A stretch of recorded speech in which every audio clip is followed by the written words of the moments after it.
Ya que están más animados y despiertos, procedemos con nuestra siguiente conferencista. Estamos muy felices de tenerla aquí. La conferencia se titula Trata en México, erradicar la explotación sexual infantil, impartida por la doctora Verónica Toller Sorrells. Ella es directora del Observatorio de la Vulnerabilidad en la Universidad Austral Argentina, periodista especializada en trata, profesora en la maestría en poblaciones vulnerables en la Universidad Austral, así como en el diplomado en liderazgo político de la mujer de la Universidad Anáhuac, México.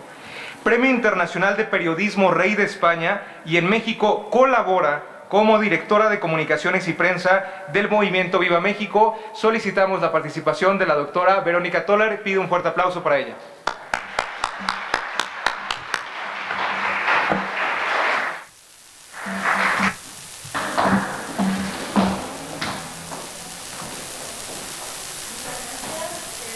Por favor, ahí está, muy bien. Muchísimas gracias, muchas gracias por la invitación, gracias a todos los que están hoy acá. El tema que vamos a abordar es un tema difícil. Es un tema que muchas veces cuando lo hablamos causa sensaciones que cuesta llevar. Veo acá mucha gente uniformada y entonces me imagino que sí deben conocer mucho de esto y entenderán de lo que estoy hablando, pero lo vamos a compartir con todos y también con los que nos acompañan de manera online. Entonces, simplemente les digo que vamos a charlarlo, vamos a analizar y estamos abiertos a las preguntas que quieran hacer al respecto. Trata de personas, esclavitud. La esclavitud no está abolida, para nada. Hoy hay esclavos en el más puro y literal sentido de la palabra. Y estamos en la época del mundo en que hay más esclavos. Cuando digo esto, tengo hijos y me dicen, mami, ya estás exagerando. Porque vieron que para los hijos las madres siempre somos exageradas. Y la realidad es que no. Ahora les voy a dar las cifras y verán que aparte no lo digo yo, son las estadísticas mundiales. Estamos en la etapa de la humanidad con más esclavos en el sentido más puro de la palabra. Y en México hay esclavos. Y hoy estoy convocada a hablar solamente de los esclavos niños. Pero podríamos hablar de adultos, mujeres, varones, ancianos, migrantes, traficados, robo de órganos, niños soldado, matrimonios serviles, matrimonios por obligación y mucho más. La trata de seres humanos abarca muchísimo más. Nos concentraremos ahora en la esclavitud infantil. ¿Para qué? Para explotación sexual. Y cuando digo que hay esclavos, digo que tienen 2 años, digo que tienen 4 años, 6, 10, 12, 15. Digo que tienen meses de edad. Y son para explotación sexual. Vamos a comenzar con esta reflexión que me gusta mucho. Eliezer Wiesel es un sobreviviente de los campos de concentración nazi, que se convirtió en un gran luchador después de ser liberado, ¿verdad? Recibió el Premio Nobel de la Paz. Luchó contra las tiranías y los opresores porque la vivió. Y él decía que ante las atrocidades tenemos que tomar partido porque el silencio estimula al verdugo. Por eso estamos acá. Por eso hoy vamos a hablar de trata. Porque no nos quedamos callados, porque sí tomamos partido y porque no vamos a dejar que el silencio siga estimulando al verdugo. Primero que nada, ¿qué es la trata? La trata de personas es esclavitud, es sometimiento, es explotación, es venta, reventa, uso y descarte cuando no sirven más. Y cuando digo descarte, digo descarte. Digo tirarlos, digo abrirlos para sacar órganos y vender. Que por acá, en México, zona exactamente en el norte, en algunos de los puertos, salen rumbo a China, ventas, y a China, Europa, Estados Unidos, venta de órganos de personas mexicanas. Está ligada al tráfico de personas, aunque no es lo mismo. Trata y tráfico, y en un ratito lo vamos a diferenciar. Y por supuesto conlleva violencia. No hay mayor violencia que la esclavitud. Sepan que 3 de cada 10 víctimas de trata en el planeta son niños y son niñas. De cada 10 esclavos, 3 son niños y son niñas. Y en México esa cifra aumenta en muchos casos a 5. La mitad de todos los esclavos que hay acá son niños. Están destinados a la explotación sexual. Estas cifras no son solo de México. Esto sucede con la explotación sexual en general de los niños. El cálculo de las organizaciones sociales y de los informes de gobierno es que son violados hasta 15 veces diaria en promedio. Algunos menos y algunos más. Y esto no es únicamente con ellos. He trabajado con víctimas adultas, ¿sí?, de trata, liberadas de la explotación sexual.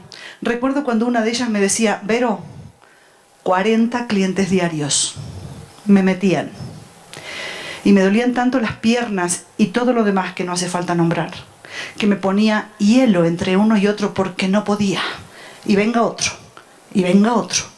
Y son esclavas. Y se puede hacer lo que se quiera con ellos porque son esclavos. En el caso de los niños hablamos de 15 veces diarias en promedio. Y además, ¿qué pasa también? Que a veces no es que sean 15 violaciones netas carnales, es que la violación se filma y se televisa, o la observan varios. Entonces es una violación neta que está siendo multiplicada por muchos más y expandida, ¿sí?, propuesta como pornografía en vivo. 99% de esas víctimas no van a ser rescatadas. La cifra negra en México, dada por las autoridades, es del 1% rescatado, 99% no se sabrá nunca. No volverán a su hogar, no volverán a estudiar, no volverán. Se estima que hay 10 millones de niñas y niños víctimas de explotación en el mundo. Y eso viene, enseguida les voy a dar la cifra total, van a ver ustedes, de los cálculos de esclavos en el planeta, siendo 3 de cada 10, eso es lo que nos da. E incluso más de 10 millones, pero lo dejamos ahí. Esta cifra, gente, la da la OIM, la Organización Internacional de Migraciones. ¿Y qué es lo que dicen? Ellos se fijan sobre todo en la parte de explotación laboral, pero hay otras explotaciones, muchas otras. Entonces, por ahí, es esa cifra de 10 sube, ¿sí? Pero ya con 10 millones tenemos bastante. Con 1 millón, con 500.000, con 1.000, con un niño esclavo, tenemos demasiado. Entre 2003 y 2018 el cálculo es este, ¿sí? Y la información proviene de la Oficina de Naciones Unidas contra la droga y el delito, ¿sí? Y también con el informe global de trata, que Estados Unidos hace cada año un informe global que abarca 188 países, etcétera. No me voy a detener en eso. Pero también ese informe de 2021 nos está hablando de que se triplicó el número registrado. No sabemos si se triplicó, pero el registrado sí. Esto puede decir dos cosas: que sí, que se triplicó, o puede decir que hay más mecanismos de denuncia, gracias a Dios, y entonces se conoce más. Lo cierto es que el número registrado se triplicó. Y en el caso de los niños, y particularmente varones, se quintuplicó, porque antes no se denunciaba la trata de niños varones.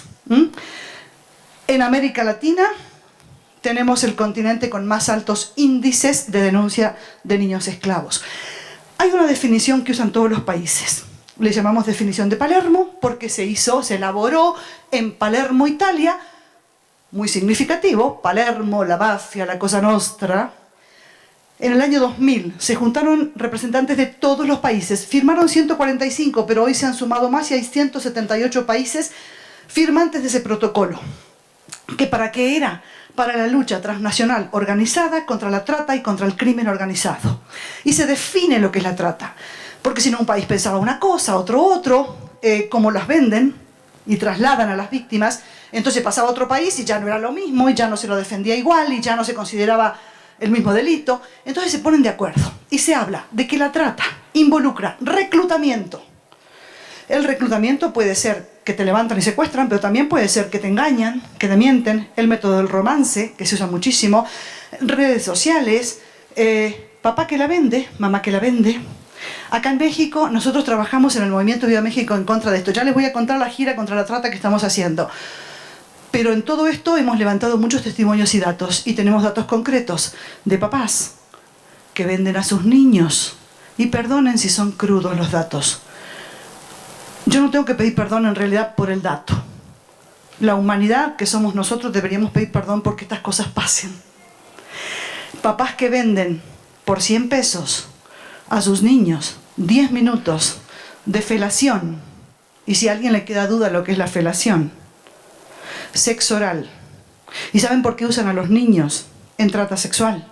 Porque se aprovecha el instinto de succión de los niños. Lo venden y van pasando y los hijitos de 8, 10, 12 años son los esclavos. O sea que reclutamiento hay de todo tipo. Transporte, alguien los lleva, los reclutan, los llevan. Presos, escondidos, lo que sea, los llevan. Ahí tenés choferes, Uber, taxis, y buses, lo que fuera. Traslado, ¿sí? En avión, en lo que sea. Siempre, o sea, hay connivencias en todos estos sectores. La trata es un crimen organizado que involucra muchos delitos, que involucra mucha gente y que involucra algo sostenido en el tiempo. Por eso es tan difícil de perseguir y de erradicar. E involucra mucha protección. Y después están los que acogen y reciben, o sea, los que lo reciben, los que lo encierran, los que cobran, los que lo venden. ¿Para qué? A ver, ¿cómo se hace esto? Todo esto es la definición, todo. Reclutamiento, transporte, traslado, acogida o recepción de personas bajo amenaza, uso de la fuerza u otras formas de coerción, secuestro, fraude, engaño, abuso de poder, abuso de la posición de vulnerabilidad para recibir pago o beneficios, para tener control sobre otra persona con propósito de explotación.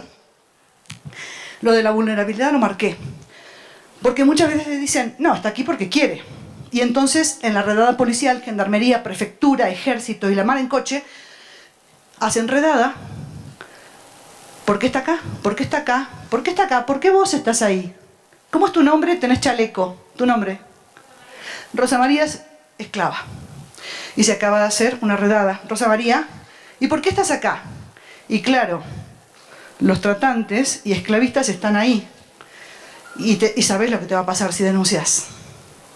Aparte de matarte, primero te la van a hacer pasar muy mal. Y entonces Rosa María dice, estoy porque quiero, yo lo decidí, pero la podemos liberar, venga con nosotros. No, ¿liberar de qué? Si yo estoy muy bien acá. Entonces las fuerzas dicen, es su voluntad, ella está acá porque quiere. Y en Argentina, fíjense, mi país, y la verdad, creo que Colombia también, y no sé cuántos más, pero no muchos, a esa definición anterior, no, perdón, en la ley de trata agregaron a la definición lo de la vulnerabilidad, porque aprovechando la situación de vulnerabilidad, los esclavistas son los que capturan y son los que obligan y son los que meten y son los que engañan. Y entonces la persona en situación de vulnerabilidad no tiene más salida. Y esa persona está sometida desde su vulnerabilidad y no puede escaparse. Entonces, ¿qué hace la ley argentina? Y repito, Colombia, si no me equivoco también, elimina la situación de vulnerabilidad, perdón, la decisión personal y considera la vulnerabilidad. O sea, la aceptación personal no rige. Hay redada, todos son víctimas, hasta que se demuestre lo contrario. Y todos son culpables hasta que se demuestre lo contrario. Porque si no pasa eso, que te pregunto qué te pasa y yo estoy porque quiero. ¿Sí? ¿Se entiende lo que digo? Entonces, es delito, es crimen organizado, hay alto rendimiento económico y bajo riesgo de sanción, mucha protección, coacción para la explotación, estructura empresarial, súper organizado, el que trae, el que vende, el que compra, el que lleva, el que... Alta movilidad de personas, los trasladan cada 3 meses, para que no sepan dónde están, que no se hagan aliados, que no haya algún cliente que diga, le voy a ayudar, pobrecita, pobrecito. El ser humano es una cosa, es un bien transferible, es vendible, es descartable según la oferta y la demanda. Y esto, que es un cuadro de UNICEF, nos muestra un poco de la complejidad, de la cantidad de gente que está involucrada adentro y por qué es tan difícil perseguir y por qué la trata sigue adelante, porque hay reclutamiento forzoso y con engaños, como les dije, traslado nacional o internacional, explotación, donde hay reclutador, transportistas, funcionarios corruptos, intermediarios tratantes, proxenetas, etcétera, etcétera. Y los clientes. Dicho y lema de las organizaciones sociales: sin cliente no hay trata. Y como además cada vez se sabe más y se sabe que en un prostíbulo se ejerce la trata y el que va y compra personas ahí, aparte de ser un miserable, compra personas, me refiero 10 minutos, 15, cliente. Si eso no es comprar carne humana por 10 minutos, díganme qué diablos es. Ese es un cómplice. Y sin cliente no hay trata. Entonces, ya en algunos países como Suecia y otros más, ¿cómo encaran la persecución de la trata? Penalizando a las víctimas. Cuando van y ejercicio de la prostitución en la calle, bla, bla, bla, presas, que se les haga carpeta, que se investigue. No. El cliente. ¿Usted estaba pagando? Usted estaba siendo cómplice. La carpeta y la investigación se le abre al cliente. Y ha bajado muchísimo el delito de trata. Hay diferencias con el tráfico. El tráfico es delito contra el Estado, la trata es contra la persona, pero hay muchas cosas en común. El tráfico, cruce irregular de fronteras, es ilícito, por supuesto, es contrabandear personas, uso de documentos falsos, se supone que la persona pide que la lleven, entonces hay una suerte de consentimiento, pero en la trata de personas, los traficantes van de la mano, los entregan a los tratantes, o ellos son traficantes y tratantes. Siempre hay una deuda. ¿Llegaste al destino? Bueno, pero $10.000 te faltan. ¿Cómo que 10.000? Ya te pagué no sé cuánto. Y estoy siendo traficado inmigrante porque no tengo un mango, o sea, y no tengo plata. ¿Qué? ¿Sabés lo que me costó la migra? ¿Sabés lo que tuve que pagar el camión? ¿Sabés lo que tuve que... O sea, ¿no querés? Te devuelvo. O te abandono en el desierto. Entonces, la deuda genera esclavitud sexual, sicariato obligado, halconeo de otras víctimas y hacer lo que se les cante. Esclavos sexuales del dueño de la plaza. Entonces, la trata, ¿sí? Engaño, coerciones involuntarios, etc. Y en conjunto son graves violaciones a los derechos humanos de ambas. Aprovechan la situación de vulnerabilidad. Fíjense que esta definición la traigo del Ministerio de Desarrollo Social, el MIDES de Uruguay. Simplemente puse esta, podría poner 20. ¿Pero por qué? Porque está en todos lados. Quiero decirles, los uruguayos dicen esto, los mexicanos dicen esto, los argentinos dicen esto. En Suecia aplican la penalización del cliente. En Colombia también ponen la vulnerabilidad, etc. Está en todos lados. Y está en todos lados también de pueblos. Acá, en Toluca, en el pueblo del otro lado, en todos lados hay trata, hay esclavos. Se calcula que hay 45 millones de personas esclavas en el mundo. Como esto es corrupción, mafia, escondido, todos estos son cálculos. Otros dicen 40 millones. El último informe de Estados Unidos del año pasado decía 25 millones. Son 25, son 40, son 45. No está tan claro, porque ¿de dónde salen los datos? De las investigaciones periodísticas, de las ONGs que trabajan contra la trata, de gobiernos, policía, fiscalía, etc. Pero claro que no hay una estadística onda ¿cuántos diabéticos hay en México? No. Entonces son cálculos. Pero la estimación muy cercana a la realidad son 45 millones de esclavos en el mundo. Ven que hoy les decía más o menos 10 millones de niños, entre 10 y 15 millones. Y lo dice la Organización Internacional de Migraciones a los 10 millones de niños. Y esa cifra es como si hoy juntáramos Bolivia entero, más Bélgica, más Grecia, más Israel, más Uruguay, todos esos ciudadanos juntos, esclavos. Esa es la cifra. Y cuando hoy les decía que estamos en la época de la humanidad con mayor número de esclavos, solamente les digo esto. En toda la etapa de la esclavitud aberrante de África a América, la venta de esclavos africanos a América. 400 años de esclavitud. ¿Saben cuántas víctimas? Y no es que se calcule, porque en el puerto tomaban nota, si era venta legal para ellos. Sabían cuántos traían, cuántos embarcaban. 15 millones en 400 años. Y hoy, actualmente, simultáneamente, tenemos 45 millones. ¿Se dan cuenta por qué les digo que estamos en la peor época de la humanidad? Hay una meta entre los objetivos del milenio 2030, la 8.7, que habla de adoptar medidas inmediatas y eficaces contra el trabajo forzoso, formas contemporáneas de esclavitud, trata, etc. Si quisiéramos lograrlo para 2030, habría que liberar por día 14.000 esclavos. Imaginen, ni cerca, ni cerca. Los informes mundiales hablan de 11 gobiernos esclavistas en 2020. ¿Por qué? Y miren, acá están los nombres. No se los repito para no hacerlo tan largo, sí, pero ustedes los ven. ¿Ven desde el fondo? Raúl, ¿podés leer los nombres? ¿O no se lee? Sí se lee. Entonces los pongo a trabajar. Cada cual lee los países y yo sigo hablando. ¿Y qué es lo que hacen esos países? Trabajos forzosos,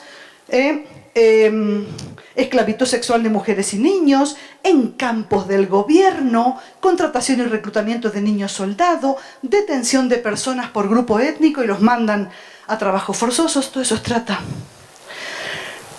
La trata, hasta 2012 decíamos que era el orden narcotráfico, tráfico de personas y trata,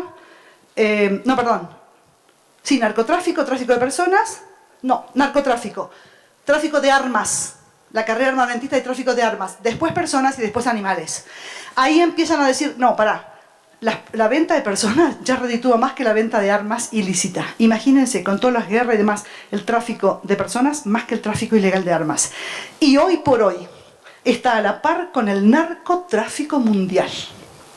En algunos lugares está primero el narcotráfico y en otros el tráfico y trata de personas. Y esa es la cifra, 150.000 millones de dólares, 150 billones, etc.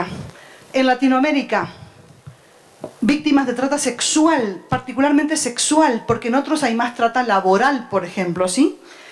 Entonces, sobre todo mujeres y niñas, la cara del esclavo en Latinoamérica es sobre todo femenina e infantil, aunque también hay varones y niños. Trabajos forzosos es el principal destino de varones, pero también ya les voy a mostrar pornografía que se produce en México. Usan muchos niños varones. Y entre 80 y 95% de las víctimas son mujeres en Latinoamérica. Lean, mientras yo tomo agua. Esas son formas de esclavitud sexual. Perdón, de esclavitud, hay de todo.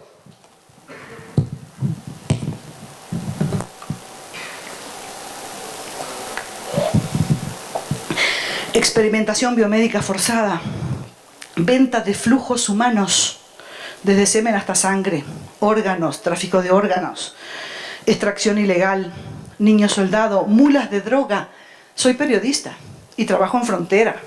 He visto mujeres detenidas y hombres con unos abrigotes en medio del verano, iban todos con cinturones alrededor de cocaína, pero otras con cápsulas de cocaína dentro del cuerpo. ¿Y por dónde creen que entran? No solamente por la boca. Y tienen que apurarse a llegar a destino, porque donde los jugos gástricos y demás actúan, mueren de hiper sobredosis, porque están cargados. ¿Sí? Y si algo se rompe y todavía sobreviven, los matan porque perdí el cargamento. Mendicidad forzada en Cancún. Bandas de niños pidiendo por todos lados, y las fuerzas y las ONGs que trabajan ahí. Nosotros tenemos además un equipo ligado al Movimiento Viva México que está trabajando ahí, especializado en trata. Son niños esclavos. Son bandas de niños, no de niños, de adultos que usan a niños. En Cancún, concretamente. Producción de pornografía infantil, etcétera, ¿sí? A ver. Sigo.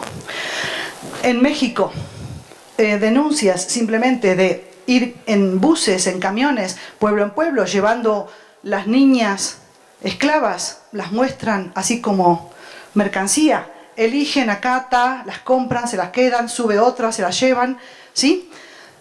México, les muestro simplemente como testimonio periodístico, ¿sí? México, eje de trata, tercer lugar, México, proveedor número 1 de niños a Estados Unidos para explotación sexual. Estados Unidos es el comprador número 1 del planeta. ¿Y quién está al lado? ¿Y quién le provee? México. Es el proveedor número 1 junto con Tailandia, ¿sí? Y junto con Camboya, los 3. Turismo sexual. Según los estudios de la Organización Internacional también de Migraciones, ¿sí? La otra era la OIT, la que les dije hoy, Organización Internacional del Trabajo. Esta es la OIM de Migraciones. Entre otras cosas, se hacen estadísticas, encuestas, anónimas. Se calculan 600 millones de viajes turísticos internacionales al año. Y cuando se pone para qué viaja, el 20% tranquilo dice, voy a buscar sexo, a divertirme. El problema es que de ese 20%, y es anónimo, 3% dice que tiene tendencias pedófilas. ¿Saben cuánto es? De 600 millones son como 4 millones de personas viajando por el planeta buscando que le vendan niños. Y llegan a hoteles, como acá, en México, y como en todos los países, pero yo hablo de México porque estamos en México. Y le muestran el catálogo, ¿qué quiere? 10 años, 11, 12, morena, moreno, varón o mujer. Ojos azules o claros, tengo todo, ¿eh? O bebé, ¿le gusta bebé? No se preocupe si se rompe, hay médicos disponibles. Y si se rompe, rompe, no pasa nada, nos avisa. Y están en yates, y están en hoteles. Venta de niñas, aborígenes, ¿sí? Pueblos originarios. ¿Sí? En pandemia, superaumento de la captación por redes sociales. Hasta 2020 era 11%, como vía de captación subió al doble. Naciones Unidas advirtiendo la mayor vulnerabilidad dentro de la pandemia y el crecimiento de la captación por las redes sociales, los traficantes integrando la tecnología a su modelo de negocio. Es tan fácil, entra a Instagram, TikTok, entra a Face, vas a ver a qué escuela va, a qué hora, si anda en bicicleta, si se peleó con mamá y papá, si anda de novio, en qué barrio, y ya elegí si lo buscan. O también, como pasa, o sea, acercamiento, romance, método del romance, sí, falso, grooming, inventarse una personalidad detrás de cámara para captación, y cuando va al encuentro físico y ya no por redes sociales, ¡pum!, adentro. ¿Sí? Otra, esto es terrible, la producción de pornografía infantil. No solamente se trata de filmar películas, gente. Lo que más gusta ahora es en vivo, porque la película está armada en un set. Pero en vivo es en vivo. Sexo y violación en vivo, incluyendo además tortura. Y eso se cobra muchísimo. 2021, informe bianual, ¿sí?, del Consejo Ciudadano para la Línea y Chat Nacional contra la Trata de Personas en México. Datos que nos está dando, ¿sí?, reafirmando que México es país de origen, tránsito, destino, que hay un crecimiento de llamadas pidiendo auxilio por trata, que el 69% de las denuncias es por explotación sexual de niñas, niños y adolescentes. Y también otro tipo de denuncias, que son todas estas, que también llegan a la Línea Nacional contra la Trata. Muestra desde la prensa de los engaños vía redes sociales. Informe Internacional de Estados Unidos 2021, y habla sobre todo del problema de que la gente 2 años se pasó frente a la computadora y fue la maravilla para los tratantes y traficantes. Captación, movilidad. México importa y exporta, manda víctimas al extranjero, trae desde el extranjero. México, líder exportador de víctimas de trata, no lo digo yo, nota de Milenio, y otros países igual. La venta y movilidad es mundial. Desde América del Sur salen del puerto de Montevideo, los mandan a diferentes lugares, ¿sí? Venta, traslado, y después está la venta interna, de estado en estado, de ciudad en ciudad. La prostitución, muchos dicen, bueno, que se legalice la prostitución, entonces no va a haber más trata sexual. Ajá. No quiero calificar, porque lo más bonito que me saldría es imbéciles. O sería, ¿qué interés tenés atrás? ¿Qué querés esa legalización? ¿Para qué? ¿Para operar mejor? Porque pasa. Legisladores, jueces, empresarios, gobiernos las mismas organizaciones de prostitutas o de prostitutos que salen a veces diciendo queremos la legalización. No puedo hablar de México, hablo de mi propio país, donde conozco perfectamente eso porque, reitero, soy periodista y además trabajo en esto. Y donde las personas que estaban encabezando las campañas de legalización de la prostitución, desde adentro de la prostitución, sus compañeras, ¿sí?, decían, esa 10 años hace que no la vemos en la calle, pero sí trabaja con fulano de tal, empresario, legislador, bla, bla, bla. Está operando para los intereses económicos de otros. Entonces,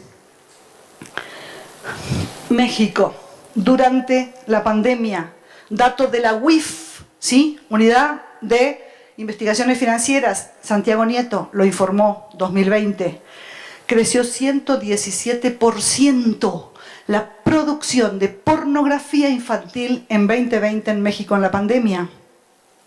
¿Pasa algo?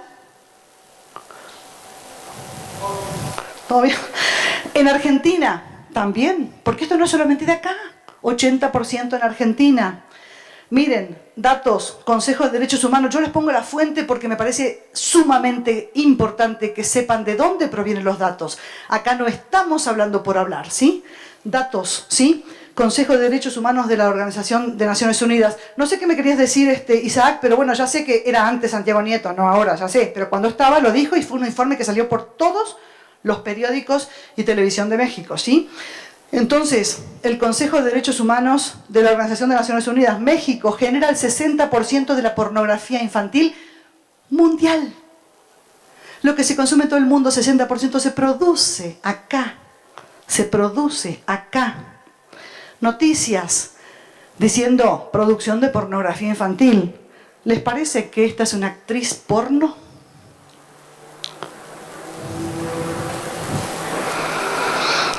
El 74% de las víctimas rescatadas de trata en Latinoamérica fueron sacadas de dentro de un prostíbulo, lo cual simplemente nos habla una vez más de la ligazón entre prostitución y trata. Y muchos dicen que hay que legalizarla, como les decía recién. Hay un debate enorme donde hay fiscales, hay jueces, sí, con fallos, y hay organizaciones en Europa y demás que dicen clarito, la prostitución no es un trabajo. Sé perfectamente que este tema entra a debate y que unos tienen una opinión y otros otra. Claramente les digo, mi posición es de absoluto abolicionismo de la prostitución, porque allí adentro se ejerce la trata. Más noticias, ustedes lean, yo no repito, ¿sí? Comprando mujeres en el extranjero. Aprender a entender dónde hay trata. Noticias como esta, ¿sí? Desembarco de la mafia rusa, advierte Estados Unidos en Uruguay. ¿Sí? Y vienen al negocio de la prostitución. Trata. ¿Qué hace la mafia rusa en Uruguay, en Montevideo? ¿Sí? Se buscan modelos dispuestos a vivir en China. Ni a China. Caes ahí, te agarran y capaz que va a la vuelta a la esquina, pero... ¿está? Bailarinas en Turquía les ofrecían. Pues las agarraron como a 5 cuadras a los que ofrecían, ¿sí? Avisos, publicidades engañosas. Captar estudiantes de universidades argentinas y explotarlas sexualmente en Chile. Fiestas clandestinas en Ciudad de México, organizadas por WhatsApp y terminaban en trata. Productor musical en Punta del Este, Uruguay, traía gente de Brasil y de Argentina. Ahí, durante la pandemia, ¿sí? Explotados, víctimas. Cancún, mujer, para que vean que no solamente son tratantes hombres, mujer, tratante, condenada, o por lo menos en proceso, por explotación sexual y trata, ¿sí? Sentencia condenatoria de 22 años y prisión por trata, México, Spas en Cancún y Playa del Carmen, México, venta de niñas en Guerrero. Rescate, informe del gobierno, miren la fuente, ¿sí? 7.329 personas víctimas de trata, tráfico y demás, rescatados acá en México. Informe de 2021. Frontera Bolivia-Argentina, venta de niños. Sur de Argentina y Chile, pero esclavitud de bolivianos y peruanos. ¿En qué? En hornos de ladrillo. Ven que hay de todo. Y ahí había niños. Migrantes chinos, coreanos y dominicanos en las fronteras de Argentina y Uruguay. Esta nota es mía, trabajando en Diario Clarín.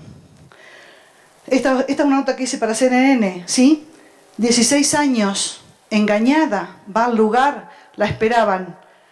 Le quitaron el documento, la esperaban armados, tenían perros al costado para los que se querían escapar. Y ella, en esa entrevista, me dice, fue liberada después, años después por gendarmería, y dice, Vero, el día que llegué y que me atraparon, o sea, yo llegué, tenía 16 años y pobrísima, vivía en la calle, encontró el anuncio, se fue, inocencia total, o ingenuidad, más que inocencia.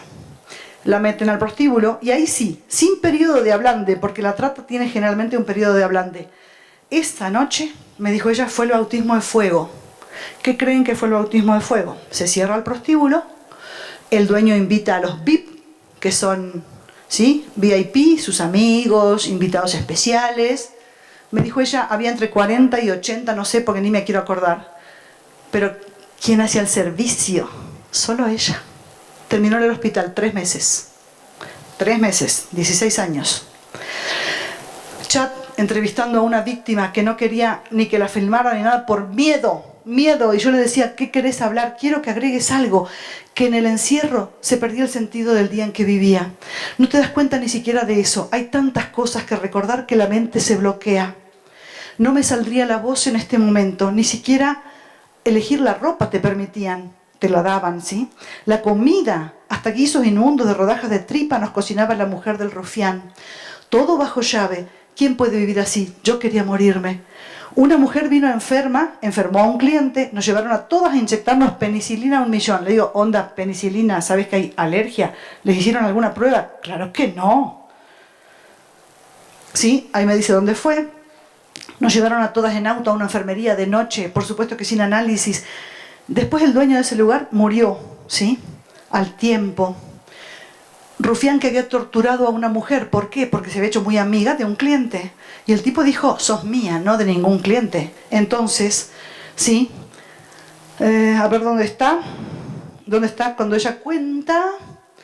Bueno, no, ella ahí hace un llamado al tema de que se ven en redes sociales las ofertas y dice, eso es trata, ¿sí? ¿Y dónde está el cuento? No lo he puesto. Ella dice que fue violada, la golpearon con cadenas, había un auto, se tiraba abajo, se quemaba con el caño de escape. Así, y después de mucha tortura, para enseñarle de quién es, la lleva y a todas ellas encerradas con llave en una puerta. La lleva de vuelta al prostíbulo y empieza a violarla toda la madrugada. Para que todas aprendan quién es el dueño. ¿Sí? Lo único que pido es que haya más control de redes sociales. Yo volví a armar mis piezas álmicas como pude y creo que lo hice más que bien. El daño que viví no me lo saca nadie. Y he velado porque mis hijos tengan una vida hermosa y empoderada. La vida no regala, uno siembra. Hay batallas que se libran desde afuera. Perdonarse y perdonar me hace libre. Todos podemos hacer algo contra la trata. Todos. Capacitarnos, averiguar el perfil de las víctimas en nuestra zona, en qué edades, en qué condiciones, qué leyes hay, cuáles son las rutas de la trata, cuáles son las modalidades actuales, para qué los usan, qué significa justicia restitutiva, qué significa justicia transformativa. ¿Sí? ¿Qué pasa con los bienes de la trata cuando hay una redada? ¿A dónde van a parar? ¿Al gobierno? Hay una ley, vuelvo a hablar de mi país, que conozco perfectamente esa ley. Ya por ley, cada vez que hay una redada, se incautan camionetas, celulares, armas, droga, eso irá a quemarse, ¿no? Pero dinero, etc., la casa, el lugar. Siempre, ¿qué hacía el gobierno, la policía? Eso va al gobierno, se pone en un fondo supuestamente para tener fondos para la lucha contra la trata. Pero esa lucha, ¿les parece que tiene que venir del dinero del prostíbulo y de lo que se ganó ahí con la sangre de las víctimas, o lo tiene que poner el gobierno con los impuestos? ¿Qué opinan ustedes? A ver. La ley dice, eso querido lo tenés que hacer desde el gobierno y para eso pagamos impuestos. Lo que salió de esa redada va a un fondo para recomienzo de las víctimas. Educación, talleres, hay casas de prostíbulo que se han convertido en guarderías de los hijos de las víctimas. Porque además les hacen tener hijos. ¿Por qué? Porque una madre hace lo que sea por su hijo. ¿Sí? Entonces las obligan, y a veces las hacen tener y las obligan a abortar también. Pero entonces esos hijos están ahí. ¿Qué podemos hacer? Hablar en redes sociales, preguntar, exigir revisión de leyes. En la gira contra la trata que está haciendo el Movimiento Viva México, en cada lugar firmamos con el gobernador, con el Congreso, con el Poder Judicial, con el Fiscal Federal del Estado, con organizaciones. ¿Qué les pedimos y qué firman que van a hacer? Que van a revisar y actualizar las leyes, que van a endurecer las penas, capacitaciones, Poder Judicial, Policía, etcétera, actualizarse en trata, ver cómo tratar a las víctimas y no revictimizar, revisar el otorgamiento de licencias de comercios donde se podría ejercer la trata. Te la concedí hace 10 años. Ah, pero mira que ahí pasa algo raro. Revisión de licencias. Crear unidades de investigación. En muchos lugares de este país y de otros países, el mismo que investiga el robo de la cartera, investiga la complejidad del fenómeno de la trata. Hay que crear unidades especializadas. Prensa, los periodistas tenemos una enorme responsabilidad porque entramos a todos lados, porque llegamos a todos lados, porque nos escuchan, porque somos el puente que tiene que aclarar y explicar. Tenemos que formarnos y tenemos que hablar y prevenir. Padres, hablar con los hijos, escuelas, maestros, concientizar. Los juegos en línea, cuando los chicos juegan con quién sabe quién y están dando datos y charlan, y después de 2 meses de jugar con mi amiguito, resulta que el amiguito tenía como 50 años y estaba haciendo el trabajo fino, ¿está? Pero en los juegos en línea hay, ven cuando decía modalidades de trata, la captación pasa hoy por juegos en línea. No poner fotos de niños pequeños, no poner los datos personales. Estamos en la plaza del Parque América con mi nietito que tiene 3 años. Miren la fotito, qué lindo es Chuck. Sexting. En fin, apoyar a las organizaciones que trabajan en esto. Ofrecer ayuda pro bono psicológica y legal. Las víctimas no tienen plata para pagar abogado. Las víctimas no pueden pagar apoyo psicológico y lo necesitan de por vida. Nosotros hemos creado un protocolo de protección de niños en empresas turísticas y de transporte. ¿Ven mi compu acá? Esta oblea se pone en restaurantes, en aviones, en hoteles, etc. ¿Qué pasa acá? ¿Y por qué lo ponemos? ¿Y cuál es el protocolo? Cualquier adulto que llega a un hotel con un niñito, le preguntan enseguida, ¿quién hizo la reservación? ¿Usted, señor? Claro que sí. ¿Su documento? Señor. Acá está mi documento. Gracias. ¿Para 2 personas? Ok, pase. Nadie te pide el documento del niño. Y es real. Entonces, nuestro protocolo dice, a donde caiga el hotel que sea aliado contra la trata, se compromete a pedir documentos del niño, a preguntar cuál es el vínculo y a justificar la presencia del menor. Y si no satisface, llamar a la policía, porque ahí hay trata. Hicimos una campaña, una activación, ¿sí? Porque hay muchos gobernadores que no están queriendo colaborar con nuestra gira contra la trata. Y antes sí, ¿qué pasó entre medio? ¿Qué llamada hubo? ¿Qué pasó?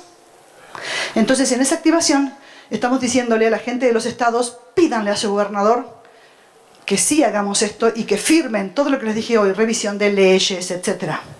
Hicimos otra, porque había un proyecto bien escondido que pretendía legalizar la pedofilia en México, aunque por supuesto no decía la palabra pedofilia. ¿Saben qué es pedofilia? Adulto con menor. ¿Saben cómo abre eso la puerta a la trata infantil para explotación sexual? Línea contra la trata, ¿sí? Cualquiera puede llamar anónimamente y decir, veo algo raro en mi vecino. Mudo, anónimo, no te pasa nada, pero estás alertando. Bueno, esta nota es mía, ¿sí? Son 2. Pero ahí estoy hablando además de la película de Eduardo Verástegui, con quien trabajo, ¿sí? Sonido de Libertad, que se refiere a un caso real de rescate de niños, que hoy sigue adelante, que el protagonista de la película es Jim Caviezel, pero el verdadero se llama Tim Ballard, y lleva más de 10.000 niños rescatados en el mundo. La película de Eduardo cuenta eso. Y entonces, ahí estaba yo entrevistándolo en Buenos Aires, en 2019, ahí están los protagonistas de la película. Con esa película estamos yendo a cada estado porque mueve conciencias y muestra la realidad. Y nuestra gira se llama Sonido de Libertad. Y ya fuimos a muchos lugares. Y hay gobernadores que sí han firmado. Y lo hemos sacado por montañas de prensa, ¿sí? Prensa que apoya, prensa, hemos estado, eso fue en el Senado, fuimos a hablar también al Senado, para que vean qué pasa con las leyes, ¿sí? Hemos firmado con la COPECOL, la unión de todos los diputados del país, de un saque todos los diputados, ¿sí? Ahí estábamos en Hidalgo, firmando. Esto fue en Monterrey. Esta firma fue en Monterrey, ¿sí? Esto fue también Monterrey. Ese es el que estaba, con él hablábamos, el secretario de Seguridad, sobre todo el fenómeno de los migrantes y la esclavitud de los niños. Esto fue el monitoreo de Copecol. Tenemos voluntarios, el que quiera anotarse, avise, ¿sí? Firmamos con ACETUR, la Asociación de Secretarías de Turismo de todo el país, estatal, digamos, o sea, de los estados, y se comprometieron a implementar los protocolos y a generar vías de concientización. Ahí estábamos justamente en Guerrero, que fue el ACETUR de este año. La esperanza somos nosotros. ¿Saben cuántos niños desaparecen por año en México? 21.000. La mayoría, cifras oficiales, destinados a explotación sexual. Hoy, en este día, van a desaparecer 57 menores en México. La mayoría para explotación sexual. Yo estoy hablando ahora, ¿sí? Por el tiempo que dura mi charla, entre 1 y 2 niños, ahora, mientras estamos acá, acaba de entrar al infierno a la tierra. ¿Sí? Si no somos nosotros la voz de los que no tienen voz, ¿quién lo va a hacer? No podemos permanecer indiferentes. Como decía Sábato, el escritor, hay una manera de contribuir a la protección de la humanidad y es no resignarse. No bajemos los brazos solo porque sea terrible y grande el monstruo contra el que luchamos. Hagamos algo. Porque un mundo diferente no puede ser construido por personas indiferentes. Por eso nosotros somos la resistencia, que es nuestro eslogan en el Movimiento Viva México. Y como decía Eliezer Wiesel, el mismo con el que abrí, cierro. Lo contrario del amor no es el odio, es la indiferencia. Lo contrario de la belleza no es la fealdad, es la indiferencia. Lo contrario de la fe no es la herejía, es la indiferencia. Y lo contrario de la vida no es la muerte, es la indiferencia entre la vida y la muerte. No seamos indiferentes.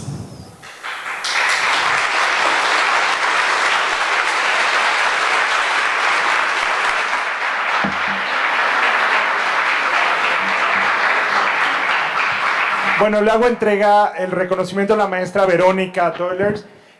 Gracias por esta magnífica conferencia. Sí, nos podemos poner en el centro y definitivamente hoy tenemos un gran reto porque esos 57 niños y niñas que hoy serán objetos de explotación sexual infantil, quizá podrían ser tu hermanito, tu hermanita, tu primo, tu vecina.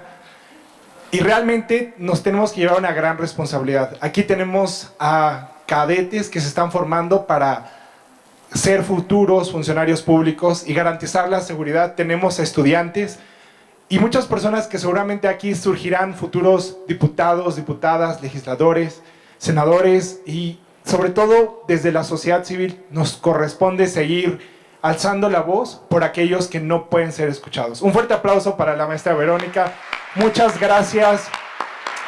Y bueno, continuamos con la siguiente conferencia. Correcto, llamamos aquí al frente para la siguiente conferencia titulada Socialismo blando en México y su efecto en la seguridad al doctor Raúl Tortolero, escritor mexicano.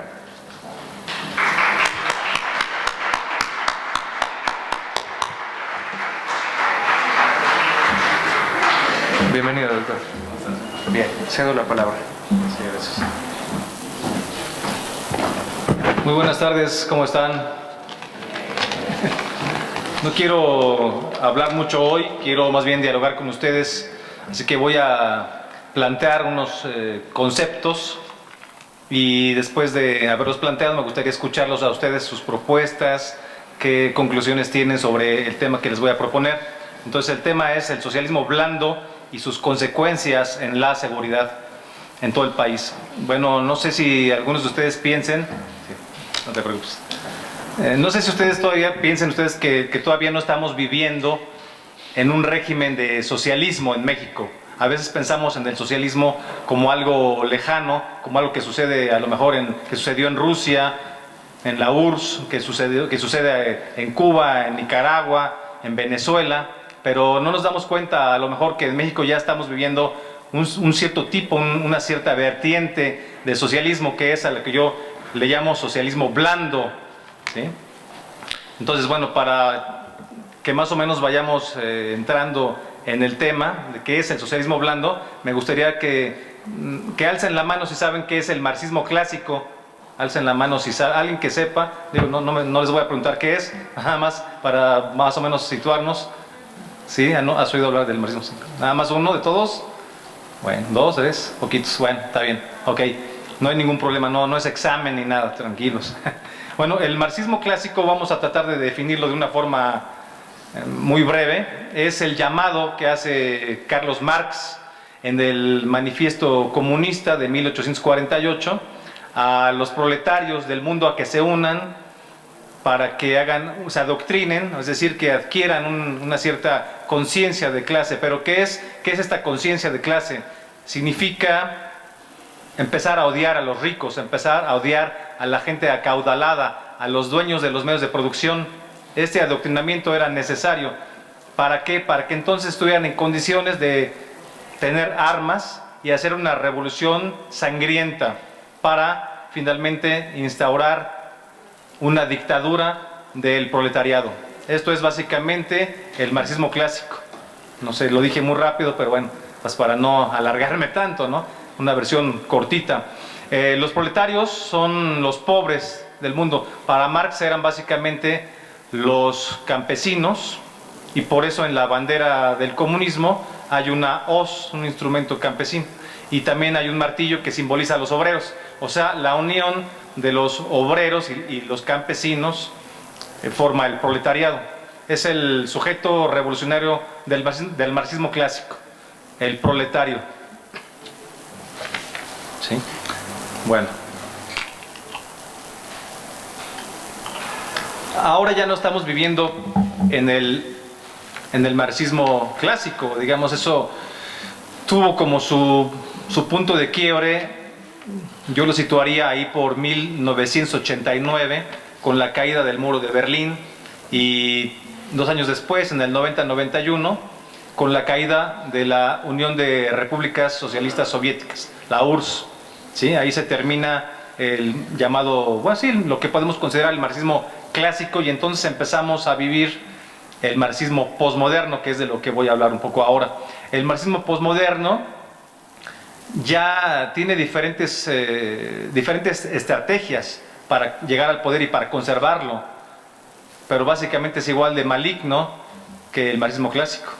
No sé si están de acuerdo conmigo en que el marxismo clásico de entrada es erróneo, porque divide a la gente, es malo, para decirlo más claro, es negativo, es malo para la salud, divide a las familias, genera esclavitud, nos quita libertades, genera pobreza, perdemos nuestros derechos humanos. O sea, nada bueno, nada positivo, nada recomendable.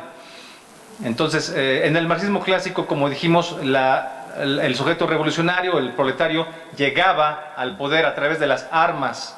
Digamos que la última versión de esto en Hispanoamérica, en nuestro continente, sería pues la de Cuba, ¿no?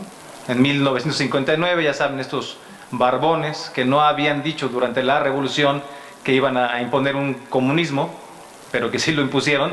Ellos llegaron con las armas el 1 de enero de 1959. Desde ahí pues no se han ido. Hay un solo partido político. Aquí nos quejamos que hay muchos. Bueno, pues allá nada más hay uno, que es el Partido Comunista. O sea que si quieres llegar a ser político, funcionario, tienes que estar en el Partido Comunista. Y las elecciones pues son solamente internas, ¿no? O sea, si le caes bien al jefe, puedes quedar, si no, pues no. Eso es todo.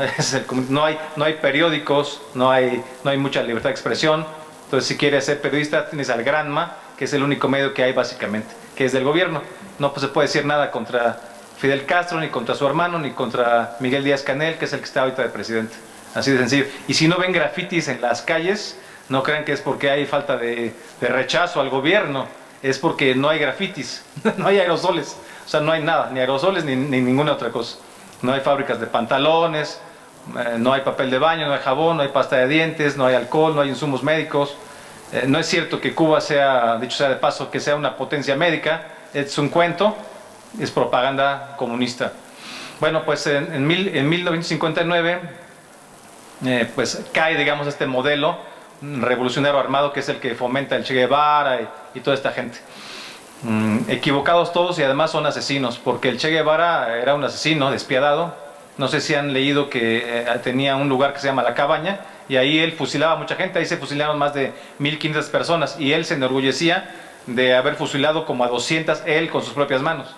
Y hay una carta que le escribe a su familia donde dice que él está muy orgulloso porque se siente sediento de sangre, piensa que está haciendo el bien a los demás al asesinar a la gente. Bueno, pues afortunadamente ese modelo de alguna forma acaba en ese año que acabamos de comentar, pero enseguida viene algo que es un cambio muy fuerte, avanzando hacia el marxismo posmoderno. En el marxismo posmoderno lo que vemos es que ya el sujeto revolucionario ya no es únicamente el pobre. Como vemos ahora, ya en las izquierdas no se reivindica tanto la figura del pobre, sino ahora el pobre es sustituido por los sujetos posmodernos de izquierda, que son lo que yo llamo supremacismos de izquierda. Por ejemplo, el supremacismo LGBT, el supremacismo feminista, el supremacismo indigenista, el supremacismo negro, el supremacismo ecoanimalista o ecologista.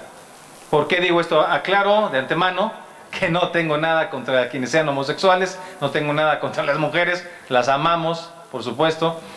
No tengo nada contra mis amigos de raza negra, ni contra los indígenas, ni tampoco contra los ecologistas, pero yo estoy hablando específicamente de supremacismos, que es muy diferente.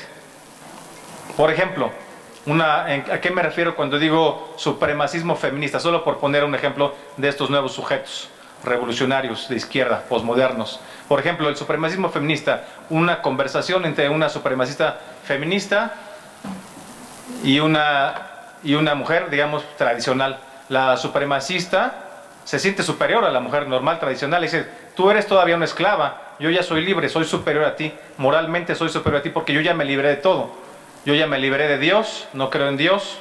Yo ya me libré del Papa, no creo en el Papa, no creo en la Iglesia, ni en la católica, ni en la protestante, ni en ninguna. A lo mejor están en la Wicca o en alguna otra expresión, bueno, pues es su problema. Ya no creo en el matrimonio, me liberé del matrimonio, me liberé de mi esposo, me liberé de tener hijos, no quiero tener hijos, y si quiero los aborto. Me liberé del trabajo tradicional, del trabajo de la casa también, en fin, o sea, son libres en teoría de todo. Y además, igual que los otros supremacismos de izquierda, tienen como común denominador el rechazo al capitalismo, o sea, no creen en el capitalismo. Traducción de eso es que quieren que el papá gobierno las mantenga, ¿cierto? Ahorita vamos a hablar de eso porque esa es una característica muy peculiar del socialismo blando, que es el que estamos viendo ya en México hoy en día. Bueno, decíamos que ese es por poner un ejemplo de supremacismo. El supremacismo negro se ve mucho, por ejemplo, en Estados Unidos, con Antifa y otro movimiento que se llama Black Lives Matter. No sé si los han escuchado, si los han oído. Bueno, pues ellos piensan que son superiores a todas las demás razas. Todos los supremacismos son incorrectos, ¿no? Sea de la raza que sea, por supuesto. Está también el supremacismo indigenista, ese pues es más de casa, más de México. Y uno de sus principales exponentes es López Obrador.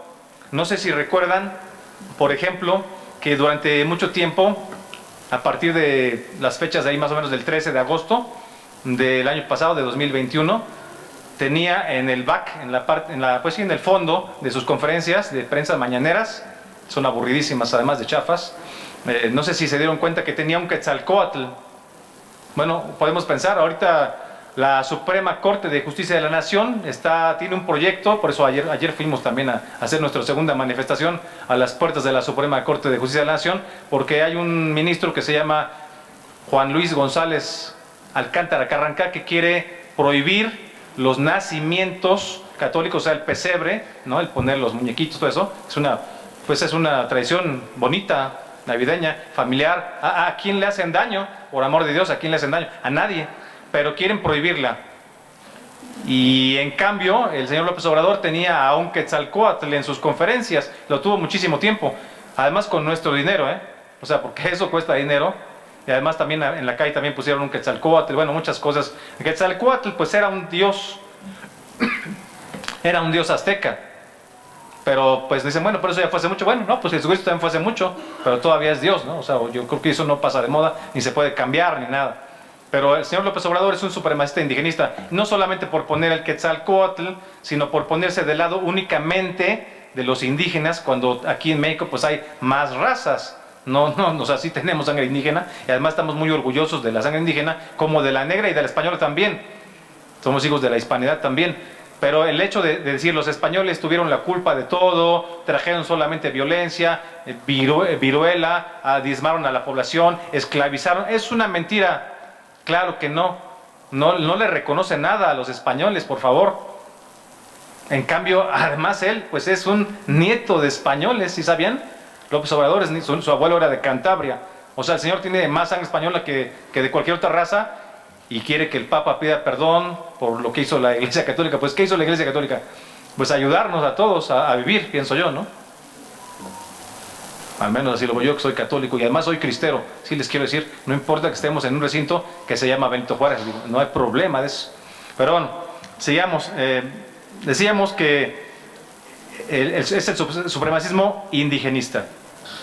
Otra, bueno, ya para ir entrando en el socialismo blando, el socialismo blando no es un socialismo, o sea, digo blando para diferenciarlo del duro. El duro es el que llega por las armas, ya dijimos que eso ya no sucede. Digamos que a partir del 91, cuando cae la URSS, también surge el Foro de Sao Paulo, no sé si lo han escuchado, Foro de Sao Paulo, que agrupa los partidos y movimientos políticos de izquierda en el continente. Surge ahí, se empiezan a organizar y piensan que ya no van a tener financiamiento de la URSS y que tienen que buscar la forma de financiarse a sí mismos. Y van colocando gobernantes y ha ido triunfando el Foro de Sao Paulo, por desgracia, en donde triunfa, deja miseria y persecuciones a la gente libre, y no se diga a la Iglesia Católica y a muchas otras cosas, en fin. Pero el socialismo blando no llega por las armas, llega por las urnas, ¿sí? Es el caso, por ejemplo, de Nicaragua, de Boric en Chile, de Gustavo Petro, acaba de llegar a Colombia, ¿sí? O sea, todos son, estos personajes todos son de ultraizquierda, ¿sí? Pero ya no llegan a través de las... Lula también acaba de ganar, por desgracia, la segunda vuelta en Brasil. No llegan a través de las armas, sino a través de las urnas. Llegan con votos, o sea, llegan de forma legal, como también lo hizo en su momento Hugo Chávez. Hugo Chávez, pues con toda la fama que tiene de dictador y todo, ya falleció. Bueno, no llegó con un golpe de Estado, no llegó con las armas. Estuvo en la cárcel 2 años por golpe de Estado, salió y entonces dijo que debería de competir democráticamente, engañó a todo el mundo y nos regaló una bonita dictadura en Venezuela. En México estamos en ese camino, no crean que no. Ahorita lo voy a relacionar con la seguridad, nada más que no quiero tardar tanto para que ya también puedan hablar ustedes. Entonces voy a mencionar otras características del socialismo blando en México. Una de las principales, ya dijimos, es que no llegan con las armas, sino con las urnas, a través de los votos. Llegan así, pero luego empiezan a hacer una serie de reformas tramposas para perpetuarse en el poder. Ahora estamos justamente viendo eso, viene la marcha del día 13 de noviembre y luego la del 27, son 2, para conservar el INE, que siga siendo ciudadano, porque una vez que tripulen el INE, se acabó la democracia totalmente en México. Es prácticamente la última institución que falta que sea tripulada por el socialismo en México, porque ya, por ejemplo, la Comisión Nacional de Derechos Humanos, que tendría que ser autónoma y libre, está totalmente tripulada. Ahí está la hermana de un guerrillero, y que si ven en la página viene la historia del Che Guevara como si fuera un ídolo, un rey, no sé, ¿no? Un héroe. Sí, es muy complicado. Gente que es fiel a una ideología, pero no fiel a las leyes y a la libertad y a los derechos humanos realmente, ¿no?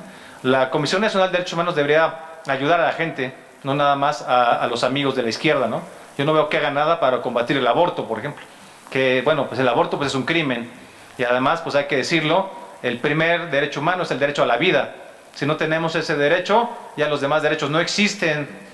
No existe el derecho a la libertad sexual. Bueno, la libertad sexual sí, perdón, le dicen a la salud sexual, pero como equivalente del aborto. Esto es una mentira. Sí, es una mentira. No existe ese derecho humano. Es un invento de la ideología progresista de la izquierda. Bueno, pues otra de las características del socialismo blando que estamos viendo en México es el mega asistencialismo. ¿Qué quiere decir esto? Quiere decir que si en una casa viven, por ejemplo, 10, 15 personas, sí cabemos, amontonaditos, pero sí cabemos. Bueno, pues todos van a estar recibiendo un cheque del gobierno, unos porque son niños, otros porque son adolescentes, otros porque son mamás solteras, otros porque son, no sé, tienen alguna cierta preferencia sexual, otros porque tienen una discapacidad, otros porque son viejitos, etcétera, etcétera, etcétera. No nada más hablo de México, sino en general, porque el socialismo blando pues, está en muchos países. En México pues ya casi también todo el mundo recibe cheques de algo, es la verdad. Digo, mucha gente lo agradece porque puede ser que si nos hace falta el dinero, no se puede decir que no. Pero ya vivir del gobierno, y es una forma que tiene el gobierno de hacernos dependientes, ¿sí? En lugar de estar fomentando el libre comercio, que pongas tu changarro. Me acuerdo que Vicente Fox, no porque sea mi ídolo ni nada, decía que había que tener changarro, ¿qué más decía? Changarro, bocho y no me acuerdo qué otra cosa. Bueno, esas dos cuando menos. Pues sí, o sea, pues está bien que la gente tenga un coche, pero que también tengan un changarro. Eso es fomentar la libertad empresarial o microempresa. Está mucho mejor que estar nada más pidiendo un cheque para el gobierno. Mientras más nos hagamos dependientes del gobierno, menos libertad tenemos. Y el Estado crece. Además, eso hace dos cosas: que aumenten los impuestos, porque ¿de dónde salen para tanto cheque? ¿De dónde sacan para tanto cheque? Y la otra, pues hace que los estados se corrompan y se hagan narcoestados, porque de ahí viene el dinero. Gustavo Petro, amigos, Gustavo Petro, que es el presidente de Colombia, acaba de tener la desfachatez de ir a la ONU y en la Asamblea General proponer lo que yo llamo el narcosocialismo ecologista. Es decir, para decirlo rápido, propone la liberalización de la cocaína para no contaminar, para ya no destruir el Amazonas. O sea, esa es la parte verde de su socialismo. Y la parte pues narca, pues que quiere que todo el mundo venda coca y con eso financiar sus programas sociales. Vamos a decir que si eso se aplicara en México, veríamos pues todas las tarjetas que le dan a los viejitos y a los niños y a los estudiantes, no sé qué, financiadas por el narco. Estamos a un minuto de eso, digo, con todo respeto, ¿eh? Todavía no sucede, pero en Colombia lo fue a proponer Gustavo Petro ante el pleno de la Asamblea y además la ONU le aplaudió. O sea, nadie lo criticó, le aplaudieron. Bueno, entonces ese es el mega asistencialismo, un asistencialismo exagerado, por todo recibir dineros. Como si eso nos fuera a sacar de pobres, además. Eso no nos va a sacar de pobres. Estar recibiendo dinero nunca nos va a sacar de pobres. Al contrario, nos hunde más, nos hace más dependientes. Luego, otra cosa muy grave que está sucediendo en México, que es parte del socialismo blando, es la militarización del servicio público. Ya no digamos de la seguridad, ¿no? Ya no solamente de la seguridad, ya esta discusión de la Guardia Nacional, que si tiene un jefe, está a cargo de la Sedena o se queda en manos de civiles. O sea, no solamente eso, sino que cada día se le dan más cargos públicos a los militares. Mi respeto para los militares, pero pues no está hecho para eso este país, ¿no? Por ejemplo, también los negocios, ¿no? O sea, los negocios, por ejemplo, de la IFA, los aeropuertos, en fin, las construcciones que hace el ejército, que son muchas cosas. Ya se me fue el tiempo, ahí voy. Puertos, aeropuertos, aduanas, Tren Maya, o sea, todo esto, ¿por qué tiene que estar en manos de militares? Mientras más poder tengan los militares, va a ser muy complicado que haya una verdadera democracia, porque el ciudadano se siente amedrentado, se siente inhibido, y los opositores, pues no se diga, imagínense, o sea, estarse poniendo las patadas con los militares, sí está complicado, no queremos eso en México. En fin, en Venezuela se le dieron muchos negocios a los militares y ya ven lo que pasó. Los militares son dueños de muchísimas cosas, de muchísimas fábricas, de muchos negocios. En México está pasando esto. Bueno, otra característica es que se va disolviendo poco a poco la separación de poderes. Se va centralizando el poder y pues por supuesto hay amenazas a las clases medias y a los opositores todos los días. Lo vemos desde las mañaneras, no es un misterio. Hay también un acercamiento al globalismo. AMLO estuvo en la ONU también, López Obrador, y ahí propuso un Estado mundial, o sea, el sueño del nuevo orden mundial de todos los globalistas, propuesto por quien pensábamos que era un izquierdista, pues normal, ¿no? De la vieja guardia. No, es parte también del globalismo. Propuso inclusive un plan de fraternidad y bienestar con características especiales: 4% de las fortunas de los 1000 más ricos del mundo y de las 1000 empresas más acaudaladas del mundo para ese fondo, igual que el 0.2% del PIB de cada uno de los países del G20, para tener una bolsa y con eso dar más cheques, más mega asistencialismo. Es lo que propuso López Obrador ahí. En fin, ya hablamos de los nuevos supremacismos que son usados como grupos de presión también. Ya ven que pues, le ayudan a la agenda del partido en el gobierno federal. Y finalmente llegamos al punto con el que voy a ir cerrando, que es la política de abrazos, no balazos. Y esto puede ser entendido, ya se ha hablado mucho de esto, se ha discutido mucho, pero yo solamente quisiera añadir que pues esto es una política pública muy clara y pues es una paz la que se construye a partir de este esquema, pero pactada con el crimen. Es la verdad. O sea, no es un combate al crimen, sino es un, oye, llévatela tranquila, no mates tanta gente, haz tus cosas, ¿no? Pasa tu droga, pero no me voy a fijar, pero mantén la plaza. Pero además de eso, es ayudar los narcos a ganar elecciones. No voy a decir ejemplos porque no tengo las pruebas en la mano, pero ya todos pueden leer los periódicos de esto, ¿correcto? Bueno, ya para ir cerrando les quiero dar ¿puedo dar la palabra todavía unos minutos a los amigos? Tú me dices, ahí voy. Quiero decir que el Foro Edomex pretende como principal objetivo ser un espacio de pluralidad de ideas, diversidad de pensamiento, de diálogo, de libertad de expresión, y precisamente abrimos un espacio de preguntas y respuestas para el panelista, el doctor Raúl Tortolero. Si alguien quiere dar alguna... Un segundo nada más para cerrar. Me indicas y lo le damos continuamos. la palabra a todos los amigos que quieran platicar un poco. Bueno, y pues por último, ¿no? Pues con este tipo de esquema, es una política pública.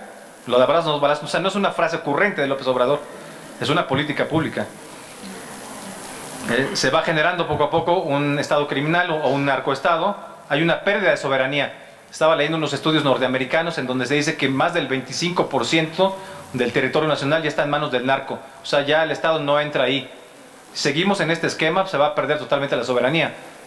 Y entonces, ¿quiénes son los que ponen los candidatos? Pues los narcos, ¿no? El crimen. El resultado de estas políticas, voy a decir solamente unas dos cosas, es el sexenio con más homicidios. ¿Sí sabían eso? Ustedes sí deben saber porque están en la academia que tiene que ver con la seguridad. Bueno, 44.357 homicidios a lo largo de 2022 nada más, lo que significa la cifra más alta en los últimos 12 años, o sea, 2 sexenios. Y 132.000 personas asesinadas en el país desde el 1 de diciembre de 2018. Hasta la fecha.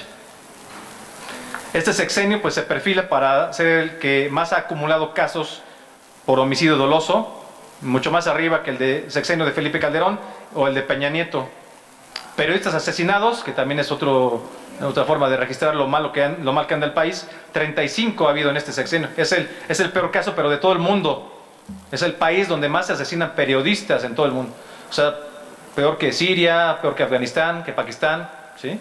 El país más peligroso para ejercer el periodismo, y yo soy periodista, es aquí. También país peligroso para ejercer el activismo en derechos humanos.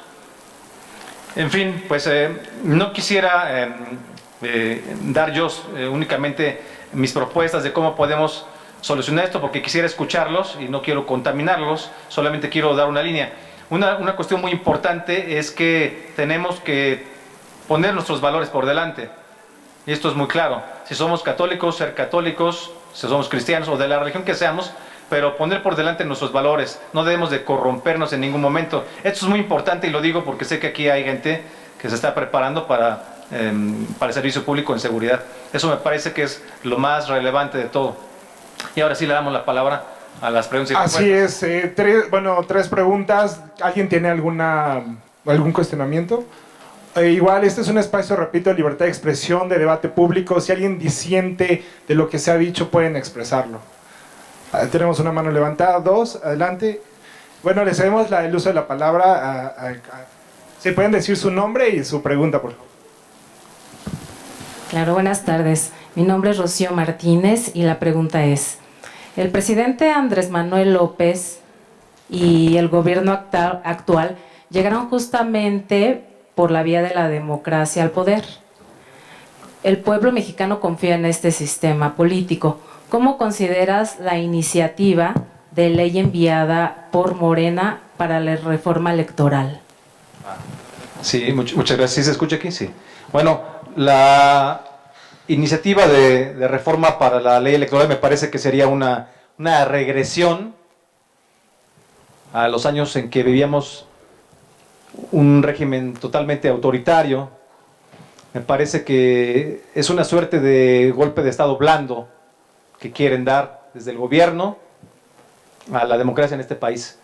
Una vez que se haga eso, nos podemos olvidar de la democracia en México, porque, como decía hace un momento, una vez que se tripule al INE, que se tome control del INE, ya no va a haber forma de alegar absolutamente nada. Recuerdan que en algún momento las elecciones en México las controlaba la Secretaría de Gobernación. Están muy chicos muchos de aquí, pero antes del 88 todavía sucedía eso. Y estamos regresando a eso, a que no sea un instituto autónomo. Nos costó realmente el INE sangre, sudor y lágrimas a los mexicanos. Y entonces que quieran echar esto para atrás es una prueba de que nos encaminamos hacia la dictadura, hacia el socialismo blando. Gracias. Gracias. Doctor, con respecto a la Agenda 2030, no sé. Gracias. Con respecto a la Agenda 2030, ¿pudiera usted aunarnos, retroalimentarnos? ¿Qué es lo que incluye esta Agenda 2030 y en qué peligro están nuestros niños mexicanos desde el momento que están implantando en las escuelas ya como tira de materias el que ellos pueden cambiar de sexo, que niño puede ser niña y niña puede ser niño? ¿Cómo poder contrarrestar? Y como mexicanos, pues que no seamos incluidos en esa Agenda 2030, pero pues bueno, es de manera global, tengo entendido, ¿verdad? Gracias. Sí. Gracias. Bueno, me parece que es un tema un poquito extenso y que no se relaciona directamente con el tema que estamos abordando hoy. Sin embargo, voy a dar una respuesta muy rápida. Justamente ayer fuimos a la ONU, a la sede de la ONU en la Ciudad de México, para entregar una carta exigiendo a las autoridades de la ONU que se revise, que se haga una reforma profunda a la Agenda 2030, porque justamente en este momento es una imposición de antivalores progresistas, globalistas, que afectan la libertad, los derechos humanos, la fe, la vida, la familia, etcétera, etcétera. Ahí trae mucho de ideología de género, proponen un estilo de vida que no tiene nada que ver con la familia natural, con los hijos. Quieren reformar todo, quieren cambiar todo. También son supremacistas ecoanimalistas. Para ellos, para la Agenda 2030, lo más importante no es el ser humano, sino el planeta. Entonces, con ese esquema, son capaces de justificar absolutamente cualquier cosa. Ese es el supremacismo ecoanimalista. El ser humano es visto como un virus, como una plaga de la que hay que deshacerse de inmediato, porque está destruyendo todo a su paso, según piensan ellos. Ha destruido pues, los ríos, los mares, contaminado el aire, contaminado la tierra. Y entonces, como lo destruye todo, mientras menos humanos haya, mejor. Por eso están promoviendo tanto el homosexualismo. Muy respetables, ¿no? Pero no tiene por qué promoverlo, cada quien decide lo que es, ¿no? O sea, es tu libertad individual, pero no te pueden imponer un esquema. Pero lo promueven y también promueven el aborto, con todo, y lo financian en muchos lugares, con el fin, es una estrategia maltusiana para disminuir la población, porque dicen que ya somos muchos y se está destruyendo el planeta. Y con ese esquema justifican todo. De esta manera, con esos esquemas, habría menos población y los que queden vivos, pues van a poder vivir felices, según dicen. Claro, hay que irse a quejar, hay que protestar, tiene que ser revisada la Agenda 2030. En fin, no me quiero extender mucho en ese tema porque estamos hablando más bien de seguridad y paz. A ver, amigos, ¿quién más por acá alzó la mano? A ver, si le pueden dar el micrófono a él, por favor. Sí, adelante.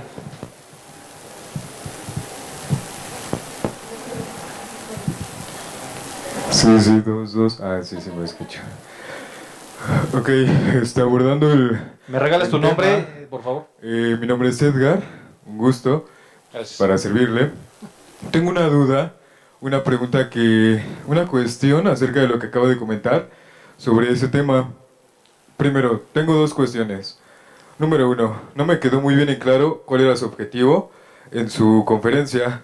Y número dos, acerca del aborto y de la diversidad, creo que eso ya es como que un tema más renovable, en el cual el aborto no solo es para la sobrepoblación, sino para las personas que han sido abusadas sexualmente, que no quieren tener al niño.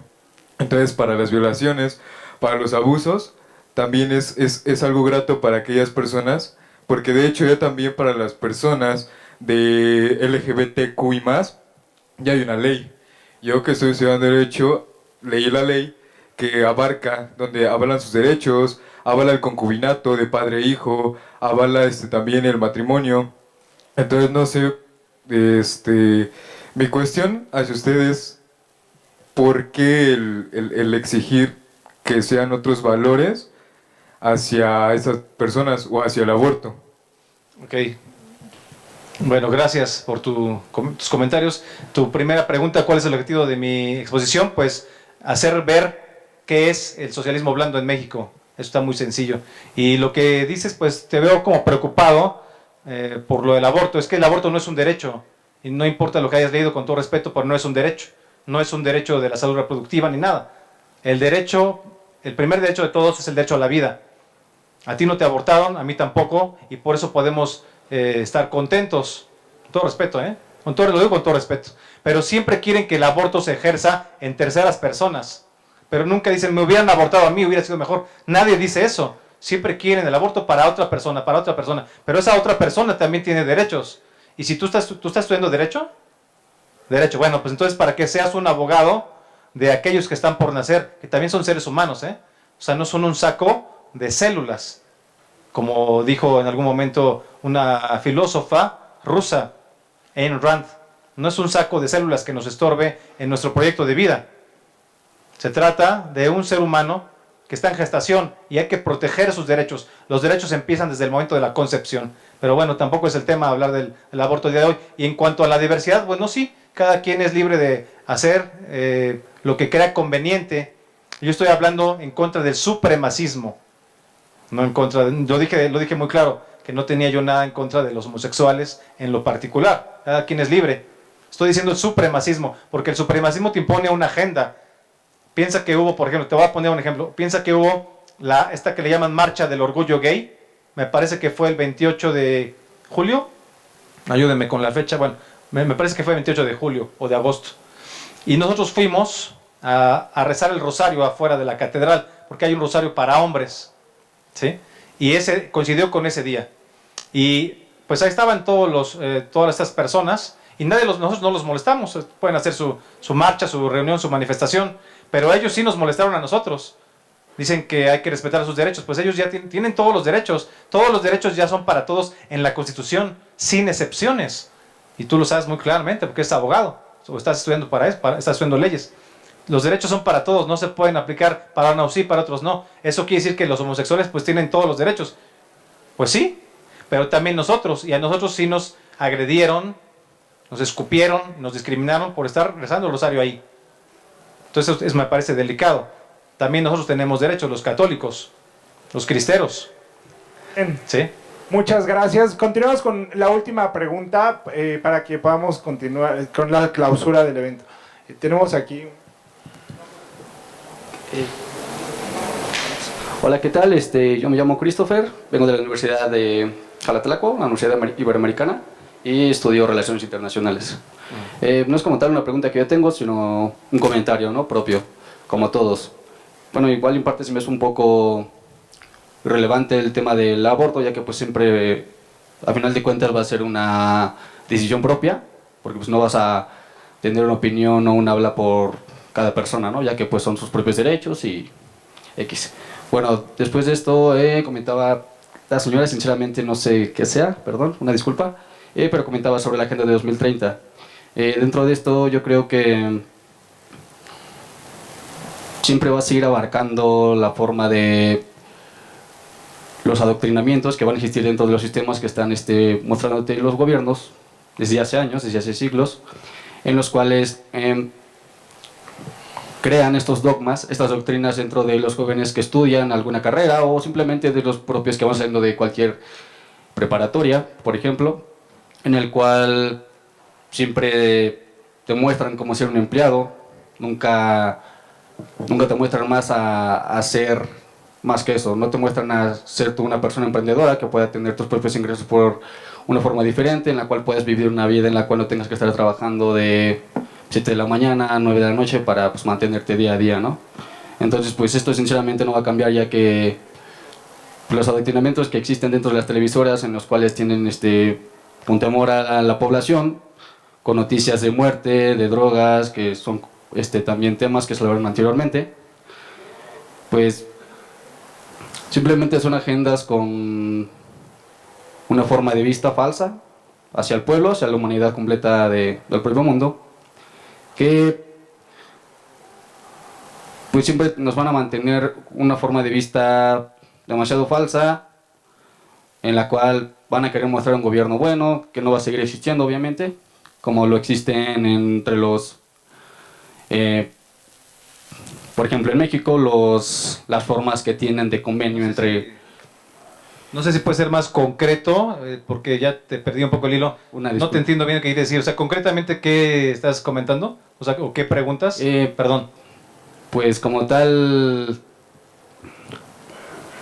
Bueno, quería retomar más el punto, pero sí me extendería un poco más. Entonces, pues, de mi parte, pues yo agradezco mucho la información que nos ha compartido por hoy a algunas personas que, bueno, a lo mejor en mi parte, un poco de conocimiento que no tiene dentro de lo que hablo entre el socialismo, el capitalismo y cosas así, globalismo también.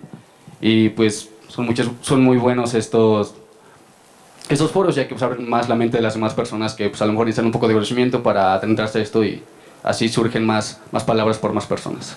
Y pues, sería todo. Muchas gracias, estoy de acuerdo contigo. Y también quiero agradecer a mi amigo Isaac Alonso por su generosidad, por su tiempo, por su esfuerzo, por haber hecho este foro tan completo, dar oportunidad a que personas de ideologías tan diversas puedan estar aquí coincidiendo. Gracias por la apertura, amigo.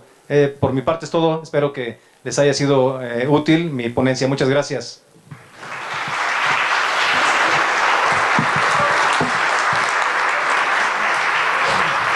Muchas gracias al doctor Raúl Tortolero Crespo por su destacada participación dentro del Foro Edomex por la Paz y la Seguridad 2022. Le agradecemos también a cada uno de ustedes. Muchísimas gracias por su paciencia, gracias por su esfuerzo. Y bueno, muchas gracias. Gracias. Muy bien. Y bueno, quiero comentarles, íbamos a cerrar este panel con la diputada federal Teresa Castel. Sin embargo, el día de hoy no pudo acompañarnos, se comunicó personalmente conmigo y me dijo que en este momento justamente metieron un tema de una iniciativa de género para que los hombres trans pudiesen entrar en las cárceles con las mujeres, cosa que ya sucedió en otros países, y lo que termina como resultado es que estos hombres trans violan a las mujeres que están privadas de su libertad. Entonces la diputada Teresa Castells pues está en contra de esta situación, está pues a favor de las mujeres y pues por esta urgencia de su trabajo legislativo pues ya no pudo acompañarnos. Les ofrezco una sincera disculpa. Sin embargo, quiero que sepan que el Foro Edomex es un proyecto que lo hemos replicado y que va a seguir replicándose en el futuro, año con año, porque queremos escuchar todas las voces de la sociedad civil, de la juventud, para que podamos encontrar en estos espacios un intercambio de ideas, de debate público, porque como ya se ha vertido el día de hoy, lo hemos escuchado, existen diversas visiones de hacia dónde debe ir México, de cuál es el lado correcto de la historia, y cada uno aquí tendrá que tomar su propio criterio y sus propias decisiones, porque precisamente de eso trata la democracia, ¿cierto? De una diversidad de pensamiento, diversidad de ideas, de contrapesos. No podemos todos pensar de la misma manera. Y creo que la diversidad enriquece a la cultura política democrática y que es importante precisamente para la construcción de una cultura de paz, en donde entendamos que podemos pensar distinto y no somos enemigos, que entendamos también que esta cultura de la paz se construye a través del diálogo, a través de los consensos, de las negociaciones, de los acuerdos. Hemos escuchado sobre la reinserción social, la importancia de fomentar el arte, la cultura, el deporte, desde la sociedad civil, desde las fundaciones, pero en vinculación con el gobierno, en vinculación con la iniciativa privada, para ayudar a esas personas que salen de la cárcel.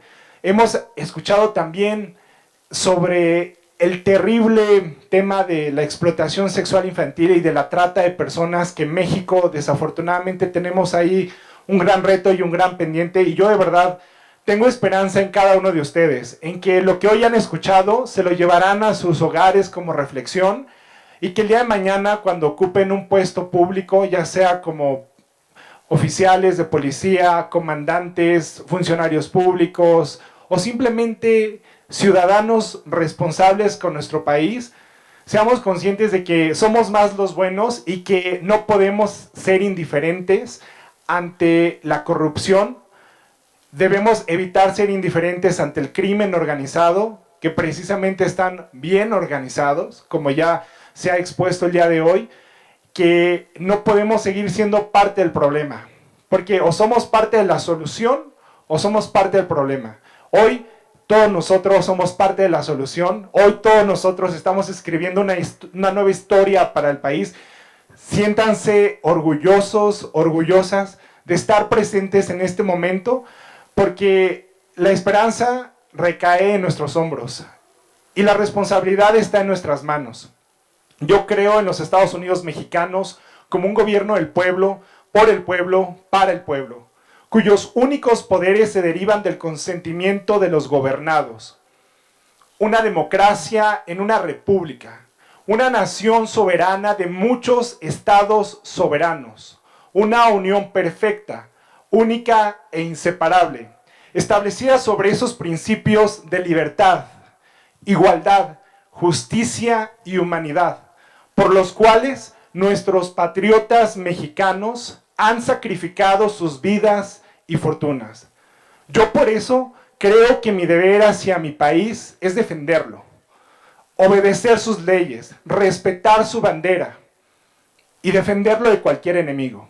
Y el enemigo es el socialismo blando, el socialismo del siglo XXI y todo aquello que nos quiera llevar a la destrucción de la familia como el núcleo de la sociedad. México es un país que sale adelante por mujeres y hombres valientes. A este país lo sacamos adelante los valientes. Y ustedes hoy son esos valientes que se llevan esa gran responsabilidad de ser la voz de esos niños que hoy están siendo secuestrados, que están vendiendo chicles en la calle, que no sabemos si están víctimas de trata o están ahí por la pobreza. Pero esta realidad, que es lacerante y que a todos nos duele, la vamos a cambiar juntos. Hoy nos llevamos la tarea, la encomienda, la responsabilidad de ser patriotas mexicanos, la responsabilidad de ser ciudadanas y ciudadanos con integridad, con valores y con congruencia. Y por eso les digo, lo mejor está por venir. Muchísimas gracias y nos ponemos de pie para dar por clausurado este evento, siendo ¿qué hora es? 5 en punto de la tarde, doy por clausurado como presidente del Foro Edomex por la Paz y la Seguridad 2022 y les haremos llegar sus constancias. Muchas felicidades.